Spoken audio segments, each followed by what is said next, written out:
Ang tunay na kayamanan ay ang pagiging dukha sa espiritu. Magandang araw mga kapatid. Maligayang pagdating sa Voice of Faith Philippines, ang inyong tahanan ng salita ng Diyos, pag-asa at inspirasyon. Sa ating pagninilay ngayon, pag-uusapan natin ang unang pagpapala na binanggit ni Jesus sa kanyang sermon sa bundok. Maraming tao ang naghahangat ng kayamanan, katanyagan at kapangyarihan. Ngunit ayon sa Panginoong Hesus, ang tunay na pagpapala ay hindi nagsisimula sa mga bagay na ito, kundi sa pagkilala na tayo ay nangangailangan ng Diyos. Basahin natin ang Mateo 5:3. Ang sabi, "Mapapalad ang mga dukha sa espiritu, sapagkat kanila ang kaharian ng langit." Ano ba ang ibig sabihin ng dukha sa espiritu? Mga kapatid, hindi ito nangangahulugan na tayo ay mahina o walang halaga. Ang ibig sabihin nito ay kinikilala natin na wala tayong sapat na katuwiran o lakas sa ating sarili upang maligtas at lubos tayong umaasa sa biyaya at habag ng Diyos.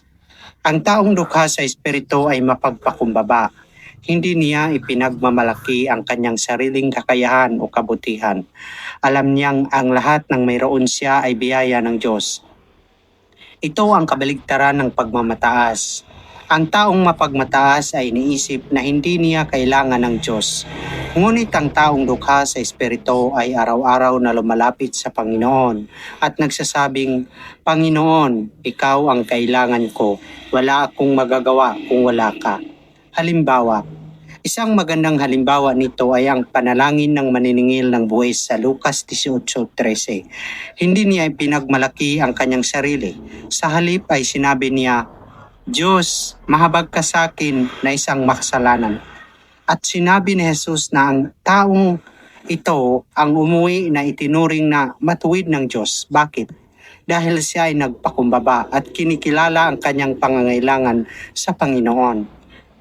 Mga kapatid, sa mundong ito ay tinuturuan tayong maging malakas at umasa sa sarili.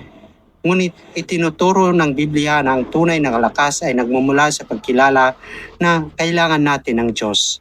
Kung tayo ay may problema, lumapit tayo sa Kanya. Kung tayo ay nalilito, humingi tayo ng Kanyang karunungan. Kung tayo ay nagkasala, magsisi tayo at tanggapin ang Kanyang kapatawaran. Kapag tayo ay mapagpakumbaba at nagtitiwala sa Diyos, ipinapangako niya na ang kaharian ng langit ay para sa atin. Mga kapatid, ang unang hakbang tungo sa tunay na pagpapala ay ang pagkilala na tayo ay nangangailangan ng Diyos. Ang taong dukha sa espiritu ay hindi mahina. Siya ay matalino sapagkat alam niyang ang Panginoon lamang ang tunay na pinagmumulan ng lakas, pag-asa at kaligtasan. Kung napagpala ka ng mensaheng ito, ibahagi mo ito sa iyong pamilya at mga kaibigan upang mas marami pang makarinig ng salita ng Diyos. Ito ang Voice of Faith Philippines, nagbabahagi ng salita ng Diyos, pag-asa at inspirasyon para sa bawat araw. Maraming salamat sa inyong panonood. Naway pagpalain tayo ng ating Panginoon. Amen.